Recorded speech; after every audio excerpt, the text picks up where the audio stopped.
நாம் பொதுவாக நினைப்பது என்னவென்றால், எரிமலை என்றாலே அங்கே உயிர் வாழ முடியாது, அதுவும் கடலுக்கடியில் கொதிக்கும் எரிமலை என்றால் அங்கே மீன்களே இல்லை என்று நம்புகிறோம். ஆனால் இந்த நம்பிக்கையை முற்றிலுமாக உடைத்து ஒரு அதிர்ச்சிகரமான விஞ்ஞான கண்டுபிடிப்பு ஒன்று விஞ்ஞானிகள் கண்டுபிடித்திருக்கின்றனர். கடலுக்கடியில் கொதிக்கும் எரிமலையில் சுறாக்கள் என்ற தலைப்பில் தான் இன்றைய காணொலியை காணவிருக்கின்றோம். நீங்கள் நமது வலையொலிக்கு வருவது புதியதென்றால் மறக்காமல் சப்ஸ்கிரைப் செய்து வைத்துக் கொள்ளுங்கள். பெல் பட்டனை அழுத்துங்கள். வாருங்கள் காணொலிக்குள் செல்லலாம்.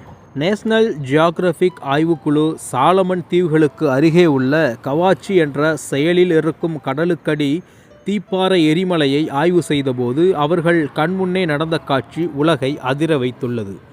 அந்த எரிமலையின் உள்ளே ஹாமர்ஹெட் சுறா மற்றும் சில்கி சுறா நீந்தி கொண்டிருந்தன.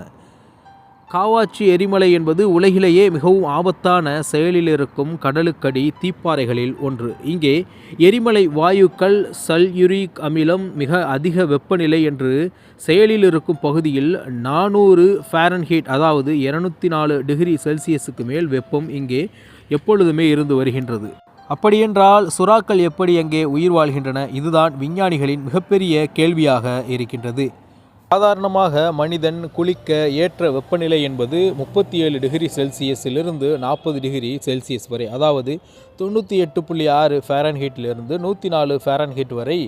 இது மனிதன் உடல் வெப்பநிலைக்கு அருகில் இருப்பதால் பாதுகாப்பாக குளிக்கக்கூடிய ஒரு தன்மை மிகுந்ததாக இருக்கின்றது.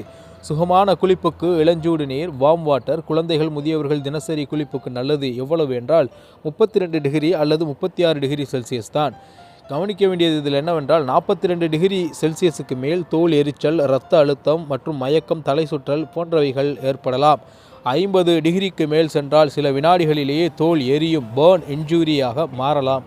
ஆனால் இதையெல்லாம் உடைத்து ஒரு மீன், ஒரு உயிரினம், கடல்வாழ் உயிரினம் 400 ஃபாரன்ஹீட்களில், அதாவது கிட்டத்தட்ட 240 டிகிரிகளுக்கு மேல் இருக்கக்கூடிய ஒரு வார்ம் வாட்டரில், ஒரு சுடுநீரில் அது தன்னுடைய வாழ்க்கை சூழ்நிலையை அமைத்து வாழ்கின்றது. இதுதான் விஞ்ஞானிகளை அதிர்ச்சியூட்டுகின்றது, மேலும் ஆச்சரியமாக பார்க்க தோன்றுகின்றது.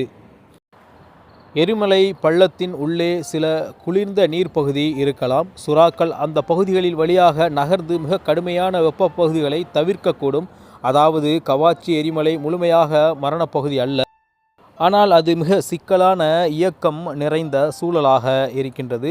விஞ்ஞானிகள் கருதுவது என்னவென்றால், சுறாக்கள் மற்றும் உயிரினங்களை விட சில தனித்துவமான திறன்கள் இருக்கலாம்.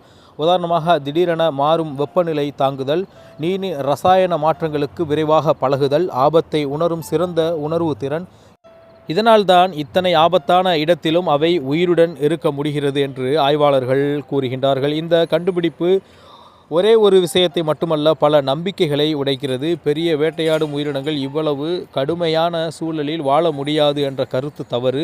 உயிர் வாழ முடியாது என கருதப்பட்ட இடங்களில் வாழ்க்கை மலரக்கூடும். பரிணாம வளர்ச்சி நாம் நினைப்பதை விட மிக வலிமையாக இருக்கின்றது. விஞ்ஞானிகள் இப்போது ஒரு புதிய கேள்வி எழுப்புகின்றனர். இப்படி கடுமையான சூழலில் சுறாக்கள் வாழ முடிகிறதென்றால் மற்ற எந்த உயிரினமும் நாம் அறியாத இடங்களில் வாழ்ந்து கொண்டிருக்கலாம். இந்த கண்டுபிடிப்பு பூமியில் மட்டுமல்ல, மற்ற கிரகங்கள் உயிர் இருக்க வாய்ப்புண்டா என்ற கேள்வியை எழுப்புகிறது. உயிர் எவ்வளவு கடுமையான சூழலில் இருந்தாலும் தன் வழியை கண்டுபிடிக்கின்றது என்பதுதான் இதனுடைய மிக முக்கிய கருத்தாக இருந்து வருகின்றது. மேலும் சுறாக்கள் மட்டுமல்ல, இன்னமும் உலகில் இருக்கக்கூடிய பல ஜீவராசிகள் நம்மால் கண்டுபிடிக்க இயலாத அளவிற்கு ஹிடன் பிளேஸ், அதாவது மறைக்கப்பட்ட சூழலில் வாழ்ந்து கொண்டுதான் இருக்கின்றது என்பதுதான் பலகாலமாக மத நம்பிக்கைகளும் சரி, ஆராய்ச்சிகளும் சரி நமக்கு கற்பிக்கக்கூடிய ஒரு விடயமாக இருக்கின்றது. பார்க்கலாம், இது போன்ற பல விஞ்ஞான புதிய கண்டுபிடிப்புகள் பல உண்மைகளை வெளிக்கொணர்தான் போகின்றது எதிர்காலத்தில் என்பதை கூறிக்கொண்டு, இது போன்ற மிக முக்கிய தகவல்களுக்கு நம்ம தமிழா செய்திகள் சேனலை எப்போதுமே சப்ஸ்கிரைப் செய்து வைத்துக்கொள்ள மறக்க வேண்டாம். பெல் பட்டனை அழுத்தி வைத்துங்கள். மறக்காமல் வீடியோவை ஷேர் பண்ணுங்கள், கமெண்ட் பண்ணுங்கள். நன்றி மக்களை. மீண்டும் நல்லதொரு காணொலியில் உங்களை சந்திக்கிறேன். அதுவரை உங்களிடமிருந்து விடைபெறுவது உங்கள் தமிழா செய்திகள். நன்றி, வணக்கம்.